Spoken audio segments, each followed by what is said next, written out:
নমস্কার। গল্পের জংশনে আমার সকল শ্রোতা বন্ধুদের জানাই স্বাগত। গল্পের জংশনের আজকের নিবেদন রবীন্দ্রনাথ ঠাকুরের লেখা একটি ছোট গল্প, আব্দুল মাঝি। আব্দুল মাঝি ছুঁচল তার দাড়ি, গোঁফ তার কামানো, মাথা তার ন্যাড়া।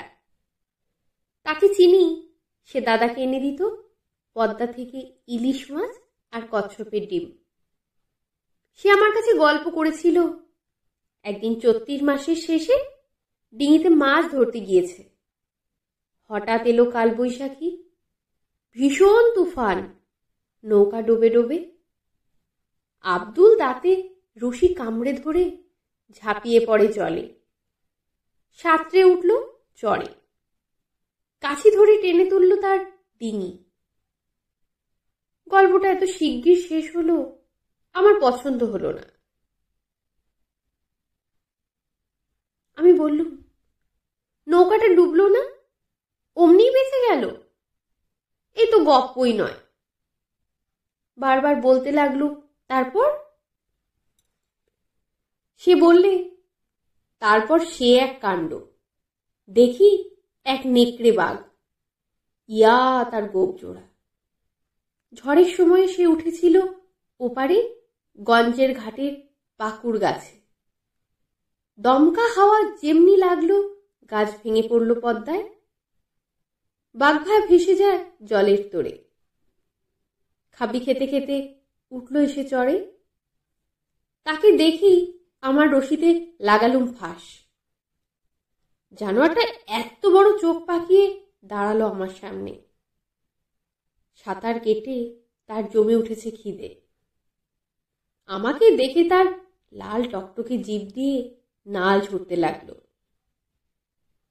বাইরে ভিতরে অনেক মানুষের সঙ্গে তার চেনাশোনা হয়ে গেছে, কিন্তু আব্দুলকে সে চেনে না। আমি ডাক দিলুম, আও বাচ্চা। সে সামনে 2 পা তুলে উঠতেই দিলুম তার গলায় ফাঁস আটকিয়ে। ছাড়বার জন্য যতই ছটফট করে, ততই ফাঁস এঁটে গিয়ে তার জিভ বেরিয়ে পড়ে। এই পর্যন্ত শুনেই আমি ব্যস্ত হয়ে বললুম, আব্দুল, সে মরে গেল নাকি? আব্দুল বললে, মরবে তার বাপের সাধ্যে কি? নদীতে বান এসেছে, বাহাদুরগঞ্জে ফিরতে হবে তো। ডিঙির সঙ্গে জুড়ে বাঘের বাচ্চাকে দিয়ে গুণ টানিয়ে নিলেম অন্তত 20 কোষ রাস্তা। গো গো করতে থাকে, পেটে দিয়ে দাঁড়ের খোঁচা। 10-15 ঘন্টার রাস্তা 1.5 ঘন্টায় পৌঁছিয়ে দিল। তারপরেকার কথা আর জিজ্ঞেস করো না বাপু, জবাব মিলবে না। আমি বললুম, আচ্ছা বেশ, বাঘ তো হলো, এবার কুমির? আব্দুল বললে, জলের উপর তার নাকের ডগা দেখেছি অনেকবার। নদীর ঢালু ডাঙায় লম্বা হয়ে শুয়ে সে যখন রোদ পোহায়, মনে হয় ভারী বিচ্ছিরি হাসি হাসছে। বন্দুক থাকলে মোকাবিলা করা যেত। লাইসেন্স ফুরিয়ে গেছে, কিন্তু মজা হলো, একদিন কাঁচি বেঁধে নি ডাঙায় বসে দা দিয়ে বাকারি চাচ্ছে। তার ছাগলছানা পাশে বাঁধা। কখন নদীর থেকে কুমিরটা পাঠার ঠ্যাং ধরে জলে টেনে নিয়ে চলল। বেদেনি একবারে লাফ দিয়ে বসলো তার পিঠের উপর চড়ে।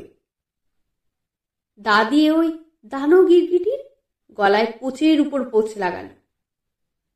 ছাগলছানা ছিঁড়ে জন্তুটা ডুবে পড়ল জলে। আমি ব্যস্ত হয়ে বললুম, তারপরে? আব্দুল বললে, তারপরেকার খবর তলিয়ে গেছে জলের তলায়, তুলে আনতে দেরি হবে। আসছেবার যখন দেখা হবে, চর পাঠিয়ে খোঁজ নিয়ে আসব। নমস্কার।